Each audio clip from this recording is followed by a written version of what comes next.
bienvenidas, bienvenidos una semana más a La Buena Educación. En esta primera parte del programa tenemos el honor de tener en plató a Pepe Petengui, José Petengui, que ha sido muchísimos años profesor. Tiene mucho que contarnos pues acerca de la docencia, de esa labor tan importante en la vida de todas nosotras y de todos nosotros. Bienvenido, Pepe. Gracias. ¿Cómo estás? Estupendamente aquí contigo. Estás de moda, ¿eh? Sí, la verdad que parece que empiezo a ser escuchado, ¿no? A la vez viruela. Y por cierto, enhorabuena, que ayer presentaste este libro maravilloso, Santoral, en un acto impresionante donde lo pasamos muy bien. La verdad que sí, lo Fue pasamos muy estupendo, bien. Enhorabuena. Un acto sin pretensiones, con amigos y de buen rollo, ¿no? Entonces, pues, salió bien. Como no puede salir de otra forma una cosa hecha con esas intenciones, ¿no? Con esas intenciones. Amistad con tanto, y buen rollo. Con tanto cariño, fue muy gracioso. Dime. Bueno, Pepe, Dime. Tú has sido profesor durante muchos años. Mi única profesión ha sido profesor. Bueno, tuve un año y medio trabajando en el Instituto de Investigaciones Pesqueras aquí en Cádiz, pero era vamos, yo estaba de interino, yo no veía futuro aquello y me cambié. Yo llegué a la docencia por pura casualidad, la ola de la vida me llevó. Yo en mi vida había pensado ser profesor, en mi vida. ¿No era de vocación esto desde No, chiquitito? a mí la vocación dice que es antes, a mí sería una posvocación, si es que la palabra existe. Yo me enamoré de mi profesión al año, a los 2 años de estar dando clase, para mí era la profesión, no existía otra, ¿no? Eso de estar delante, se cerraba la puerta, yo me quedaba con mis alumnos y mis alumnas en clase, y eso era un placer, un placer. Estamos viendo imágenes del Instituto Columela, claro, ahí donde ejerciste muchísimos años, fuiste incluso director. Mira, esta es la puerta antigua todavía, esta es mi puerta. Y claro, ya te digo, yo he sido profesor durante muchos años y he querido esta profesión. Yo creo que tú decías antes, una de las más importantes.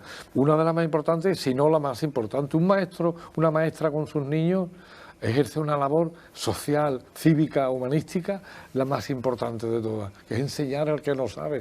Hay algo más importante que eso. Hombre, los médicos sanan, los bomberos evitan desgracias, pero enseñar al que no sabe, enseñar bien al que no sabe, eso es impagable, vamos. Y está muy poco reconocida por la sociedad, la labor del maestro. Y sin embargo, es de una importancia capital en la vida de todos los seres absolutamente. humanos. Los países más desarrollados lo entienden así. Los menos desarrollados, pues, marginan un poco esa labor, por motivos presupuestarios, políticos, vete tú a saber. Pero en los países más desarrollados, la labor del profesor, del maestro, está súper valorada, bien pagada, bien considerada. ¿Cuánto tiempo estuviste dando clases? ¿Tiempo? Yo llegué... ¿Toda la vida? Te voy a decir una fecha. 79, 1900, no vaya a ser mal pensada.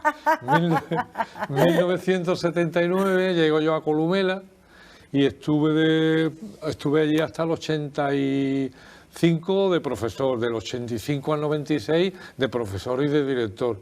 Y ya por fin me salió irme a la delegación de coordinador de formación de la provincia y tal. Y sí, muy bien, estuve muy bien, muy buenos compañeros, hice una labor muy creativa, aprendí muchísimo, pero me jubilé en una oficina. Claro. Esa es una pena, una asignatura pendiente.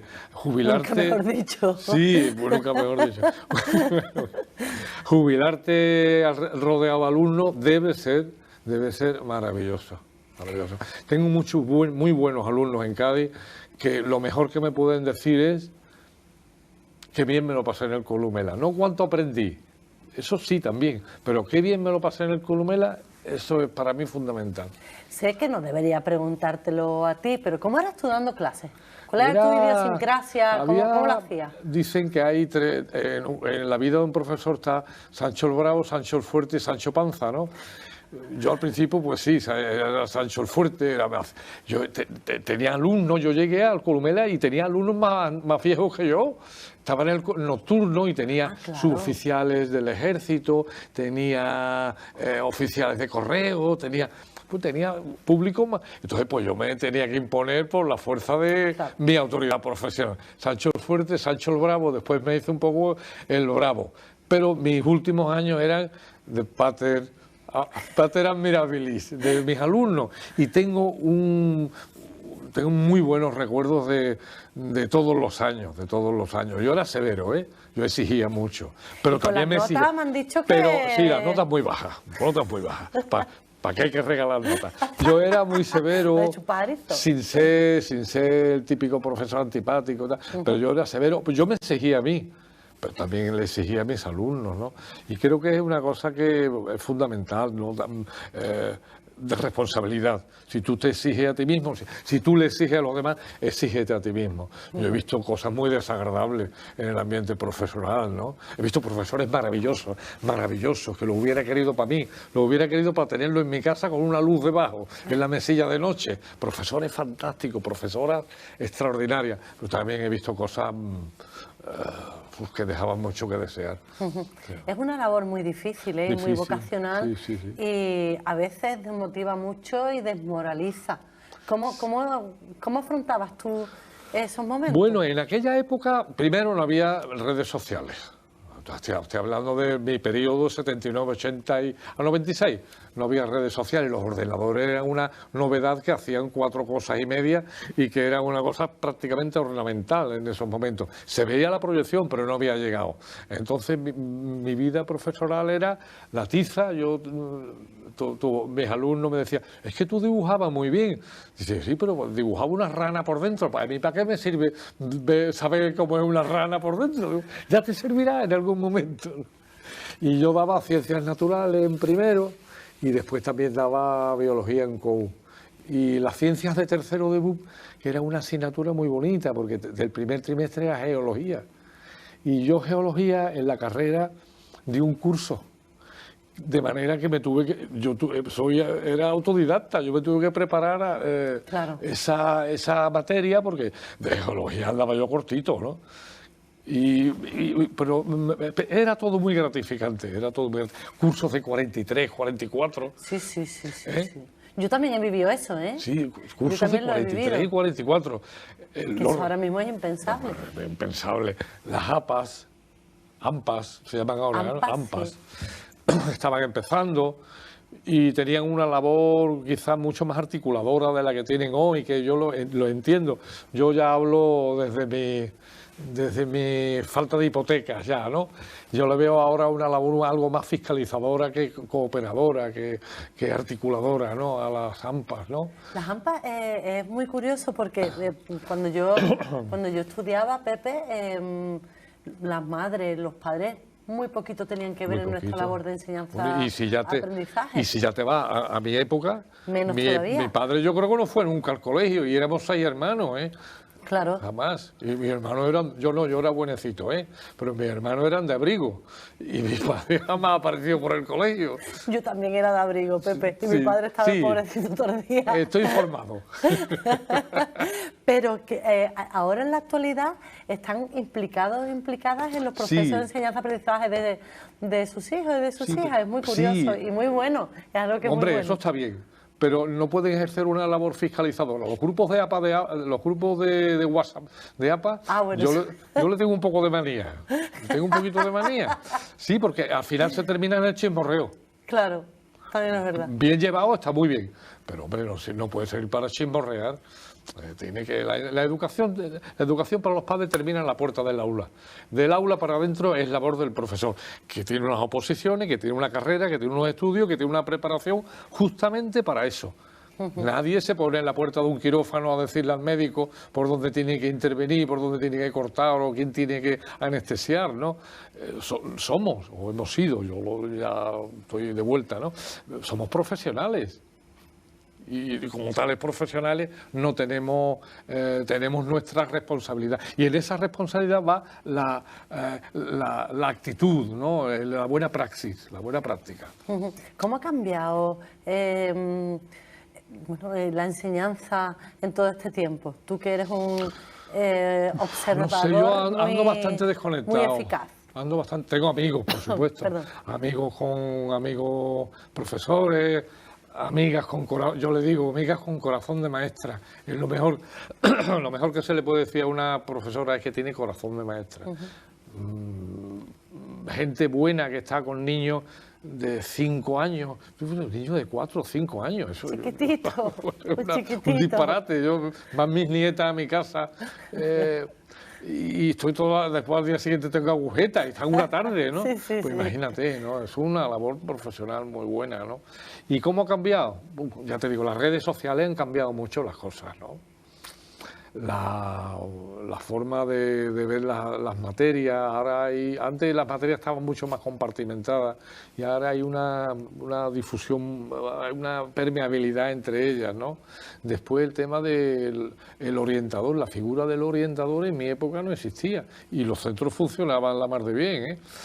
No quiero decir con esto que sobren los orientadores, que tienen su labor, ¿no? Pero vamos, que están ahí como podrían no estar y la enseñanza sería exactamente igual. La educación es un árbol, sombrita y unos niños y un maestro. No hace falta más. Ni siquiera pizarra. ¿Consideras que claro, sé que me has dicho que estás más desconectado, evidentemente, porque tu vida ahora mismo es otra, pero ¿y los planes de estudio? Es que en España con tanto ha habido una falta de responsabilidad. Que no haya un plan de estudio, que cada uno que llegue quiera hacer su plan de estudio, a mí me pareció siempre suicida. Porque la educación tiene que tener serenidad para desarrollarse, para desarrollar un plan de estudio que menos 4, 5, 6 años, para ver cómo va, para corregirlo, para ajustarle las piececitas, pues se adelanta, se atrasa, como un reloj. Pero es que aquí a los 2 años aparece el OCSE, el OMCE, el OECE, el OECE. Yo ando perdido en ese océano de siglas, ¿no? Y ha cambiado en ese sentido, falta responsabilidad por parte de los políticos. Y vuelvo al principio de mi intervención. Los países más desarrollados, los países más humanistas, y por ende más desarrollados, han tenido un respeto muy grande por la educación. Se han abstenido de meter la mano. Hay mucha motivación ideológica, ¿eh? El tema de quitar la filosofía, el tema de restringir determinadas asignaturas, el tema de incorporar la religión. Lo de la religión para mí es que no tiene nombre. La religión no es una asignatura. Pues se trata de una creencia, se trata de una fe que se debe dar en las parroquias y en las casas, bueno, pero que debe estar fuera de los colegios. O quizá estudiar la historia de las diversas religiones. Bueno, sí, ¿no? La historia de las diversas religiones como una opción. Claro. Pero que debe estar fuera de la escuela, ¿no? No tiene por qué estar. Es que qué pinta, ¿no? Si metemos allí otra creencia, ¿no? No es equiparable, además. Imagínate, los alumnos, desde su ingenuidad y de su falta de preparación, pueden observar cómo desde religión se le está contando un prodigio que contraviene las leyes de la física y a continuación viene el profesor de física y le explica totalmente algo contradictorio, ¿no? Que eso suele y puede ocurrir. Que se dé historia de las religiones, me parece muy bien. Historia de la que es lo mismo que hablar de la historia de las civilizaciones, ¿no? Claro, justo. De hecho, uno de los pilares de nuestra cultura es la Biblia. Que son los pilares de una civilización, de nuestra civilización occidental, de la asiática, claro, pero... Los diferentes libros sagrados. Pero no catequesis, ¿eh? Claro, no. Hombre, estamos en un país laico. Bueno, entre comillas, sobre el papel. Ahí está, sobre el papel. se está en ello al menos. Sobre el papel. Por el papel España es un país laico. De facto no lo es. De facto no lo es. Todavía tenemos muchísimas adherencias del nacionalcatolicismo, muchísimas. Esto de que los funerales de Estado no sean civiles, sino que sean religiosos. Por ejemplo, y que haya un cura como el castrense, o que haya... Es que un montón de detalles, que haya... tantas adherencias entre lo civil y lo religioso. No es como cuando Franco, ¿no? Que no se distinguía bien cuando se pasaba del terreno civil al terreno religioso. Pero todavía hay muchos resabios. Para ti, Pepe, ¿cuáles son los pilares que debería tener un profesor o una profesora para ser bueno? Primero, una buena formación. Después, algo que se tiene o no se tiene, que es la vis de educación, es decir, que hay gente que puede tener una preparación no sabe enseñar. Fantástica. Sí, pero le falta la transmisión, ¿no? Falta esa transmisión. Y tercero, el ejemplo. El ejemplo vital es muy importante. Eso te convence cuando estás dando clases.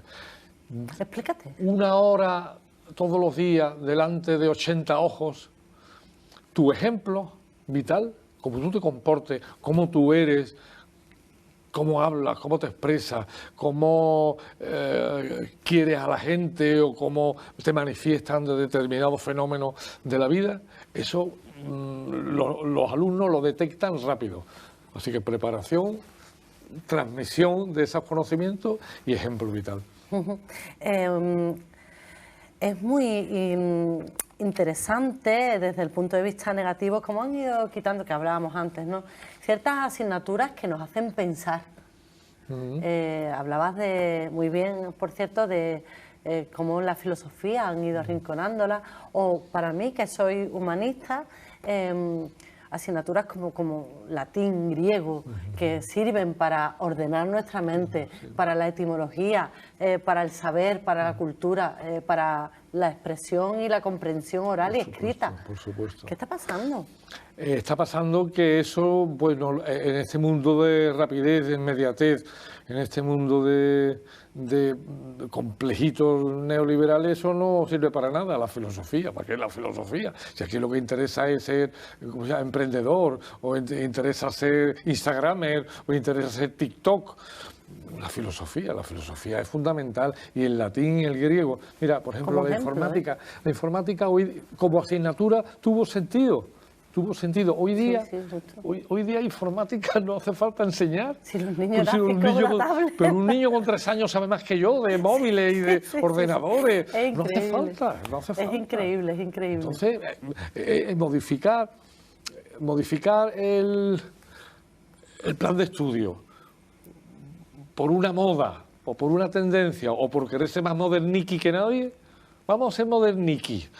Pues no, mira, hay cosas que hay que enseñar filosofía, hay que observar el griego, el latín, las matemáticas, la lengua. Observar la naturaleza. La naturaleza. Nos hemos desconectado de la naturaleza. Fíjate que yo no hablo de la mía, ¿eh? De las ciencias naturales no hablo. Las ranas por dentro. Las ranas por dentro son maravillosas. Hombre, por supuesto que sí. yo tenía Sí, pero primero eso, vamos a ser modernos. Disección tenía yo en ciencia. Pues la daba un profesor maravilloso que le decíamos Matute, un abrazo desde aquí, y teníamos que diseccionar la... Disección. Fantástico. Las ciencias naturales, la geología, te enseña a observar el cosmos, ¿no? La naturaleza que te rodea, a entenderla. Y por ende, entendernos a nosotros mismos, ¿no? Entendernos a nosotros mismos, claro, es mucho. Es que si formamos un todo con la naturaleza, ¿cómo no nos vamos a entender? Claro. Pues precisamente esa reivindicación, ¿no?, de volver a conectarnos con lo natural, y también lleva más al alumnado fuera de las aulas. Que observen, que apunten y que lleguen a conclusiones a través de la observación de la naturaleza. Y no llegan a conclusiones equivocadas como, por ejemplo, ser antivacunas. Por ejemplo, el saber un poquito, un mínimo de ciencia,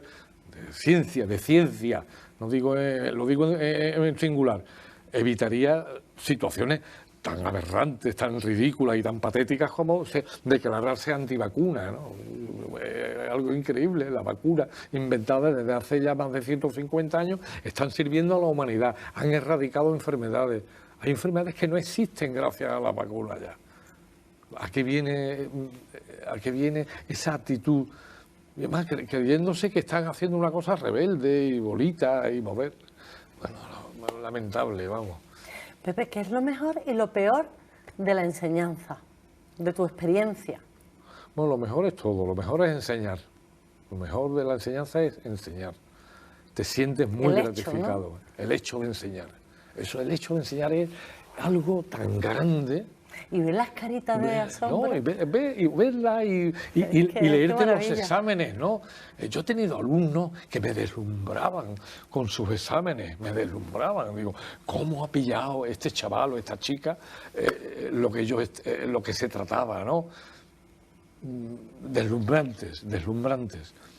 Lo peor, bueno, la falta de de respeto que le tiene la sociedad al enseñante, ¿no? Y sobre todo el de la pública. Yo reivindico, hoy que venimos de verde. Sí, vamos, ni que hubiéramos quedado para venir ni de acuerdo. De verde. Hoy que venimos de verde, eso. ¿Quién de verde se viste? Por bonito se tiene. Ahí está, digo, ahí lo dejo, ¿eh? Pues yo soy un defensor, vamos, absolutamente radical, me declaro radical de la pública, ¿no? Lo otro, bueno, tiene su parte de negocio, que yo respeto, pero que es un negocio. El que cobra por una cosa es que cobra un negocio. Y la pública es un servicio. La pública es un servicio que se le hace a los alumnos, al alumnado y, por supuesto, a la sociedad. Eso es la parte más negativa que tiene, ¿no? La falta de respeto que se le está teniendo desde los poderes públicos a la enseñanza y en particular a la pública. ¿Qué cosas recuerdas tú que las tienes ahí grabadas a fuego de cuando dabas clase? ¿Alguna anécdota? No, ¿Algún alumno o alumna que se te quedó a ti grabado? ¿Alguien que te puso una barbaridad, un examen gracioso? Espérate, yo te resumo, yo hacía los exámenes, entonces al día siguiente iba con mis exámenes corregidos y entonces había apuntado todas las barbaridades, que ponen muchas barbaridades, ¿eh? Y entonces le llamaba Galería de los Horrores. Yo llegaba sin decir nada, hay que hacer mucho teatro cuando va a clase. Sí. Y ponía Galería de los Horrores. Y empezaba a escribir en la pizarra, en la pizarra todos los horrores que habían puesto. Pero claro, se reía hasta el que lo había puesto. Entonces yo decía, cuando lo ve desde afuera, ¿no? Yo decía el pecado, pero no el pecador, ¿no? Pero yo me he reído mucho con los alumnos, me he reído mucho. Yo recuerdo una excursión que hicimos a la sierra y empezó a caernos una nevada. Ahí la verdad que nos asustamos mucho, la profesora que venía conmigo, que era Toyi, de lengua y literatura, y la verdad que nos preocupamos muchísimo. Una nevada que no se veía nada. Oye, y los niños triscando como cabras por allí, tirándose bolas de nieve. Claro, un niño de Cádiz, ¿cuándo ha visto la nieve? Claro. Ni cuando va a los italianos a tomarse un helado. El topolino. Claro, el topolino. Entonces nos asustamos mucho. Y ahí hay la parte esa de responsabilidad del profesor, ¿no? Que a ti te gustaría también estar tirando bolas y hacer allí un poco el gamberro, pero tienes que estar pendiente de tus alumnos. En ese momento el Estado y las familias te han encomendado la guarda y custodia de ese niño. Entonces, no veas. Sí, es muy fuerte, sí. Pero por eso mismo esa responsabilidad te termina por ganándote. Tú terminas diciendo, ojo macho, es que mi trabajo es la leche, mi trabajo es el mejor de todos. ¿Tú has notado el cariño de tu alumnado, no? Por supuesto, y ahora más. Ahora ya que me hago viejo, estoy más tiernecito, voy por la calle, tú me dices clase de no sé qué, ¿qué año? Me dices tu apellido o la cara. Bueno, los alumnos cambian mucho. Yo nada más que voy, ¿sabes? Pero los alumnos cambian mucho. Me dicen sus apellidos, yo los reconozco, la mayor parte de las veces los reconozco. Y le digo algo alusivo, bueno, para ellos es fantástico ver a su viejo profesor por las calles. Que sigue aquí todavía, el viejo profesor. Hombre, que nos dure muchos años, por Dios. Por muchos años. Y además sigo siendo profesor. Allí, en la presentación del libro... Es que te lo iba a decir. Yo asistí a la presentación de este santoral y es que lo estaba viendo, digo, ¿cómo se nota que has sido profe? Es que estabas ahí dando una lección. Y además llegué a decir un momento, esto entra para el examen, ¿eh? Sí. La gente se tira al suelo con eso. Es que vi una alumna mía allí, muy querida, Cristina Sánchez de la Campa. Y entonces yo la miraba a ella y decía, bueno, esto es un revival de hace 30 años, ¿no? Yo dándole clase a mis niños, a mis alumnos, esto entra en el examen. Nadie pregunta nada, los típicos latiguillos que tenemos los profesores, ¿no? ¿No tenéis ninguna duda? No tenéis ninguna duda. Eso es muy raro, que no haya aquí ninguna duda, ¿eh? Sí. La Tierra, yo decía, la Tierra llamando a Martínez, me escucho. Martínez se en Babia. Sí, yo me he reído mucho con ellos y ellos me recuerdan esa parte. Hombre, yo sé que no habrá unanimidad, a alguno le caeré como un tiro. pero bueno, la vida está llena de variantes, ¿no? De variables. Me conformo con el cariño que me demuestran día a día por la calle. Eso te lo vamos, seguro. Bueno, José, Pepe Petengui. Muchísimas gracias por haber estado aquí en La Buena Educación. Es un placer de veras tenerte, escucharte y bueno, no me queda otra que agradecerte. Aquí estoy para lo que tú quieras. Y para hablar de educación, tú sabes que puedo hablar, decía, puedo estar hablando horas y horas, caer al suelo muerto y seguir hablando de educación, ¿no? Es mi vida, ha sido mi vida. Ha sido mi vida y adoro mi profesión.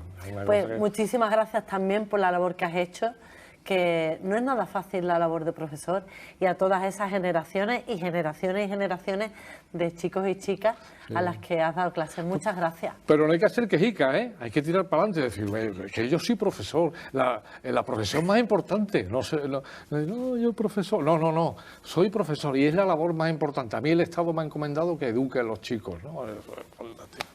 Muchas gracias, Pepe. Gracias, Macarena. Pues nosotros, tras esta conversación tan bonita con nuestro amado Pepe Petengui, vamos a hacer unos minutos de descanso, pero no se me vayan porque volvemos con más cositas.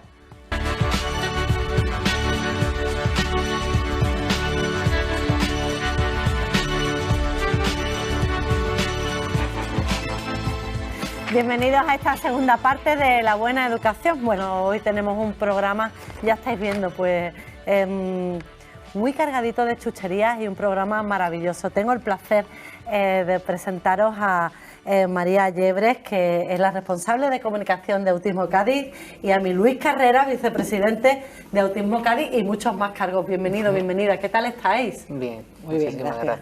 Bueno, este es el inicio de una colaboración de la Asociación Autismo Cádiz con La Buena Educación. Pues qué bonito y qué maravilla poder colaborar, ¿eh?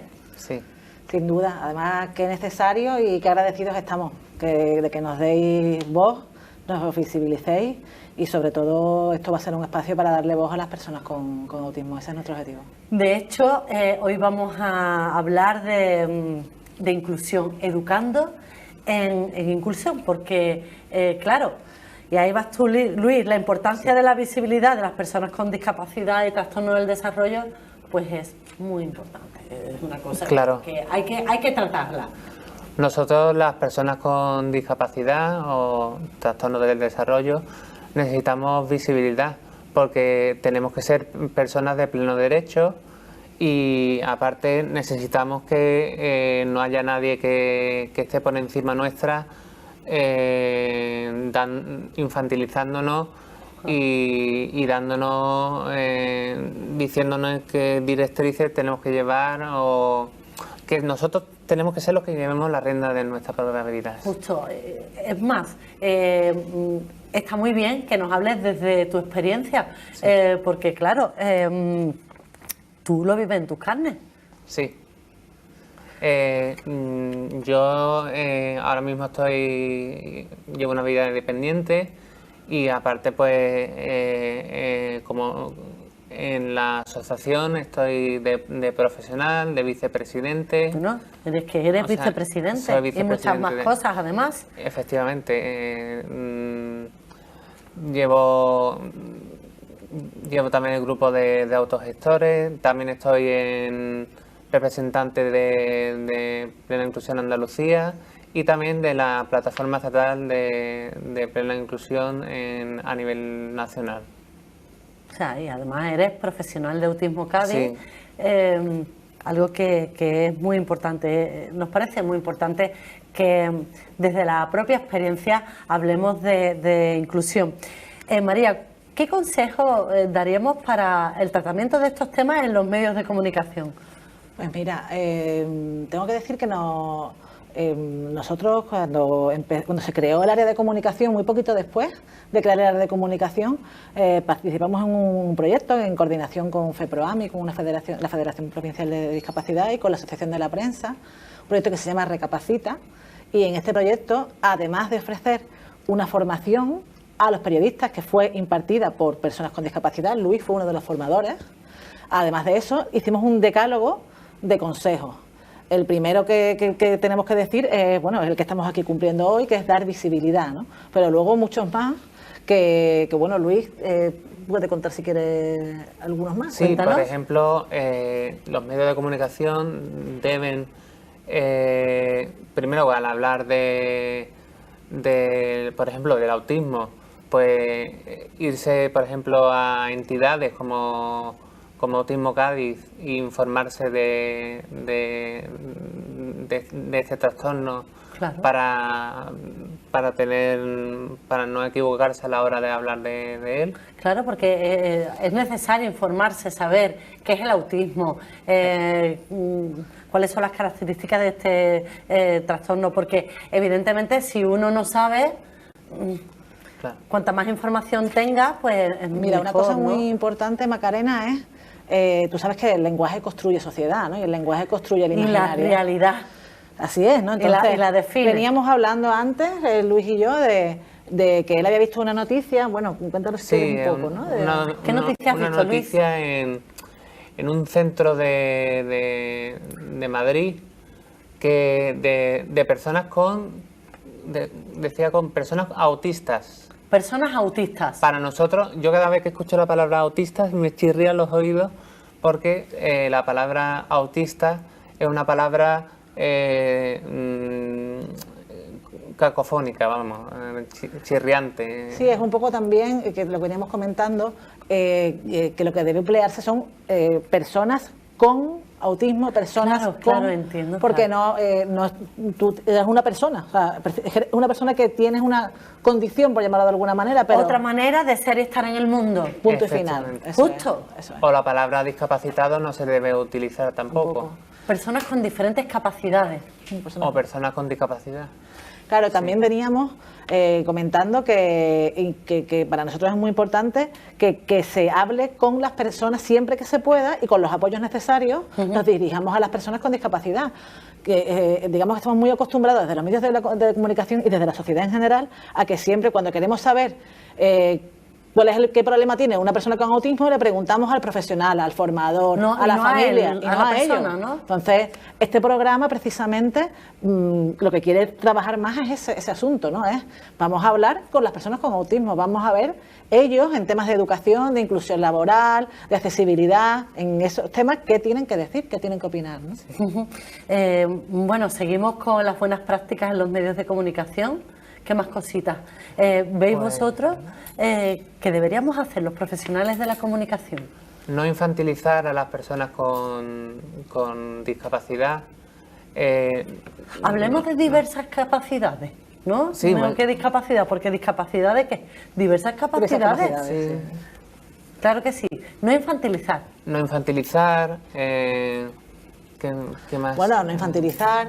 Después, una cosa que también nos parece muy importante es cuando se habla con una persona, por ejemplo, imagínate que tuviera una discapacidad física, que tuviera que estar sentado en una silla, ¿no? Pues Sí. es importante que nos pongamos a su altura, ¿no? A la misma altura visual, ¿no? Física, ¿no? No desde... Claro, es que todo es importante. Todo es importante, efectivamente. Y después, lo que decía Luis también me parece muy interesante, recurrir a fuentes especializadas. O sea, si vamos a hablar sobre autismo, vamos a preguntarle a las asociaciones sobre autismo. Si vamos a hablar sobre síndrome de Down, vamos a preguntarle a las asociaciones de síndrome de Down. Porque son ellas las que tienen, digamos, el conocimiento técnico para a la hora de informar, hacerlo adecuadamente. Sabemos que es muy difícil y sabemos que los medios de comunicación van como van, pero pedimos un esfuerzo. Pedimos un esfuerzo porque realmente construyen sociedad. Entonces vamos a apelar al cambio y que se haga desde las entidades, desde las asociaciones y desde las propias personas, ¿no? ¿Qué más cosas, Luis, qué más cosas observas tú desde nuestro lado, ¿no? Los medios de comunicación que no ayudan? María, ¿Qué te ocurre? A ver. ¿qué se me ocurre? Tenemos Bueno, un o decálogo eso, ahí. o bueno, yo creo que hemos hecho un mapa Sí. en el que yo creo que hemos entendido todos y todas cómo nosotros, nosotras, los profesionales de la comunicación, debemos tratar este tema. Es algo muy importante porque hay personas con diferentes capacidades y bueno, y eso no significa absolutamente De nada. hecho, bueno, tenemos el decálogo este de consejos, eso que te lo enviamos, lo tenemos aquí, ¿no? Sí, sí, sí, lo tengo yo aquí. Y eso se presentó en el día que presentamos la campaña de Recapacita, ¿no? Y bueno, nos comimos mucho la cabeza para que fuera algo muy sencillito, pero muy importante.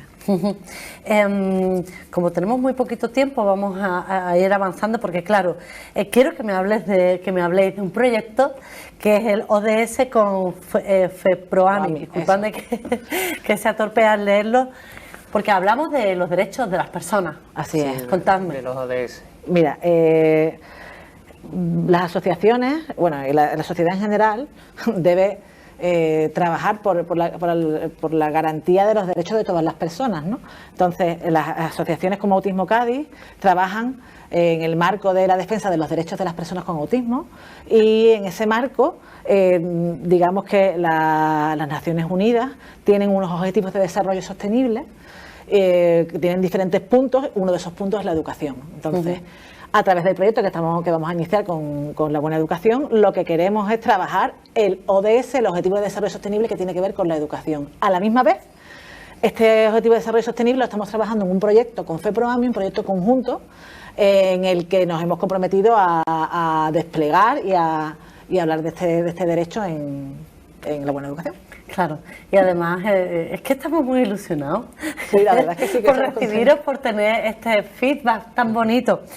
Vamos a hacer un resumen de temas, ¿no? Sí. Bueno, hay la verdad que nos pusimos, pensábamos que no, pero han salido bastantes temas. Que se han salido temas, temas maravillosos. Tengo yo aquí que... ¿Cuál os hace especial la ilusión? Porque yo tengo aquí todos los temas, toda la propuesta. A mí me hace mucha ilusión. Te resumo rápido los temas y nos vamos al que nos hace ilusión, porque creo que coincidiremos. Muy rápido. Nos hace ilusión. Bueno, vamos a hablar de educación, vamos a hablar de la formación para el empleo, y luego hay un tema de la accesibilidad cognitiva, de nuestra consultoría Cádiz Accesible, sí, que trabaja para que los entornos sean comprensibles para todo el mundo, no solo para las personas con discapacidad. Y después también el grupo de autogestores, que ahí es donde me hace mucha ilusión. El grupo de autogestores, que usted puede decir un poco. El grupo de autogestores es un grupo en el cual nosotros, las personas con autismo de la entidad, nos reunimos y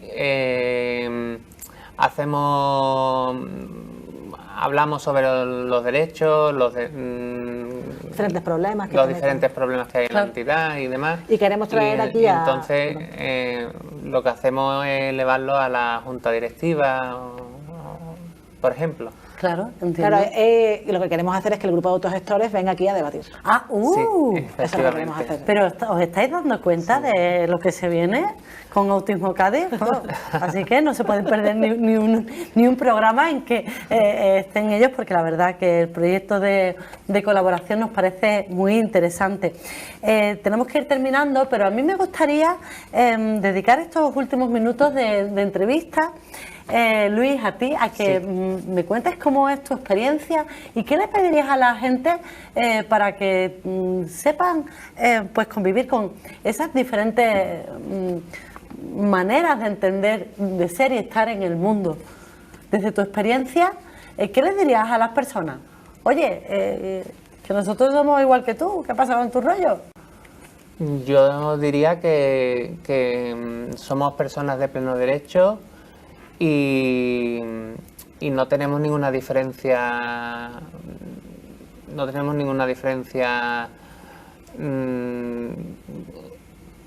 al lado de ellos, ¿no? Eso. No sé. Claro, que no es evidente que todos somos personas pues iguales, con diferentes sensibilidades, y que todos y todas merecemos el mismo respeto. Sí. Entiendo que es tu mayor deseo y nada, sí. Me encanta que lo digáis aquí. No sé si te queda algo por decir, María. No, iba un poco en la línea que estaba diciendo Luis, ¿no? Hay personas que necesitan más apoyos y personas que necesitan menos apoyos, pero lo que sí tenemos todos por igual son los derechos, y tenemos que luchar y que velar porque todos tengamos los mismos derechos y se nos garanticen, ¿no? María, Luis, María, muchísimas gracias por haber compartido este ratito aquí en La Buena Educación y este proyecto que vamos a tener juntos, que estoy de verdad ilusionadísima. Muchas gracias. A ti, Macarena. Nos iremos viendo, nos iremos viendo. Sí, sí, sí. Estad atentos, Estad atentos a lo que se viene con Autismo Cádiz.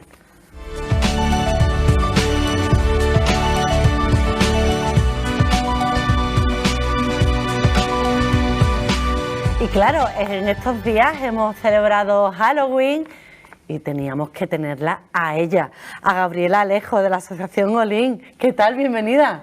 Muchas gracias, aquí estamos otro año más. Otro año más con esos altares maravillosos que ponéis, que instaláis en la Casa de Iberoamérica y que todos los años, bueno, exceptuando el año COVID maldito, pues han visitado escolares de todo Cádiz y se han hecho muchísimas pues actividades, se ha cantado, se ha representado. Cuéntanos cómo ha sido este año. Este año es un poco raro todo porque hemos tenido recién el levantamiento de restricciones, entonces no han podido participar como otros años, pero van a venir como visitantes los colegios y van a hacer una actividad de la búsqueda del tesoro de Tenochtitlán. ¡Qué maravilla! Tenochtitlán, que, bueno, la leyenda de Quetzalcóatl. Sí, oh, claro. ¡Qué maravilla! Que tenéis una cultura que es tan bonita. ¿Qué se celebra el Día de los Muertos? Evidentemente a los que ya no están, pero ¿cómo es esa celebración? ¿Cuán importante es? ¿Y qué podemos aprender de ella? Yo creo que es una de las más importantes en la cultura mexicana. Y fue una de las festividades que tuvieron la denominación de Patrimonio Inmaterial de la Humanidad por su autenticidad. Y es muy interesante ver cómo, pese a que hubo un sincretismo entre dos culturas, perviven las dos. Las dos están presentes y... estamos viendo imágenes. Sí, de otros años. De esas maravillas que hacéis. Y que hicieron los chicos del cole con ¡Qué maravilla! Con Estos nosotros de otros años iremos viendo también de este año.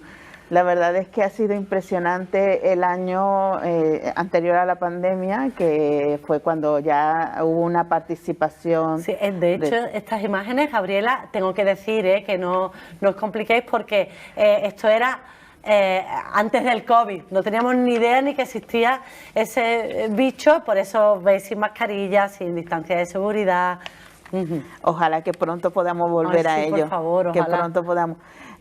Esta fiesta se celebraba en el mundo prehispánico cuando se levantaba la cosecha y cuando fue la evangelización se encontraron paralelismos entre la simbología del mundo prehispánico y la simbología del mundo católico. Entonces se trasladó a estas fechas de noviembre y de esta manera hubo una especie de conciliación entre la tradición prehispánica, que ya hacía una ofrenda al Señor del inframundo y ofrecía para que el próximo año hubiera fertilidad y tuviéramos buenas cosechas, y esta idea de que nos vamos a una mejor vida y además de que podemos volver en espíritu en estos días. En el fondo se da una filosofía muy bonita, ¿no? Que es la celebración de la vida y la celebración de los que ya no están, ¿no?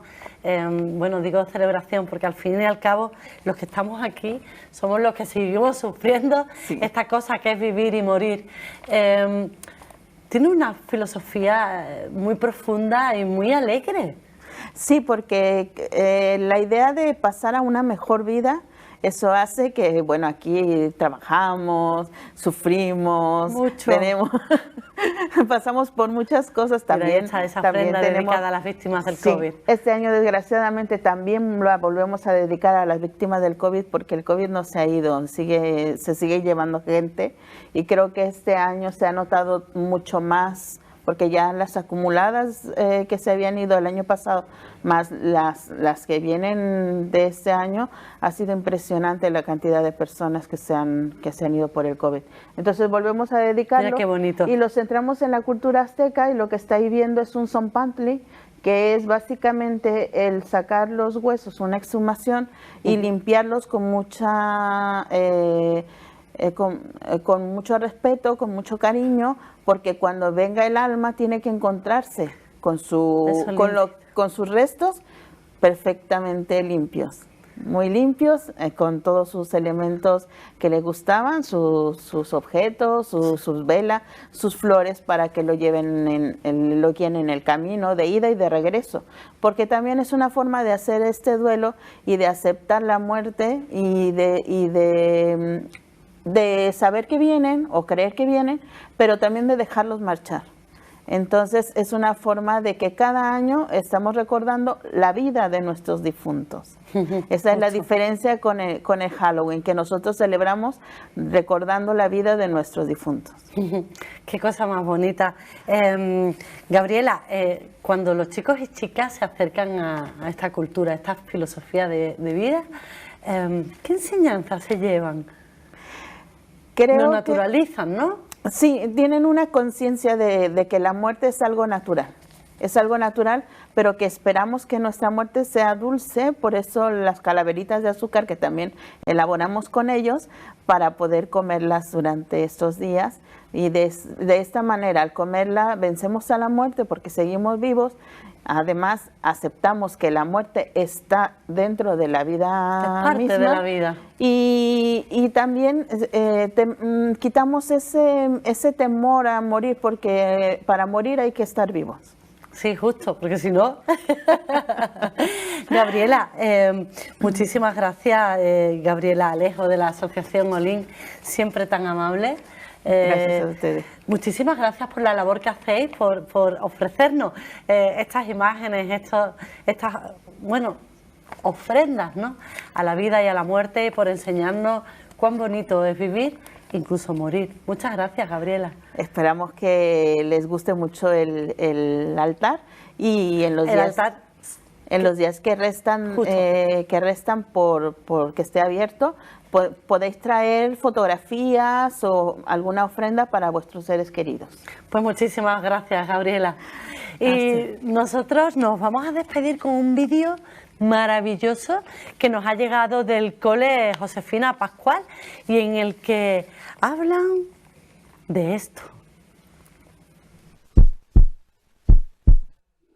Ojos de sal.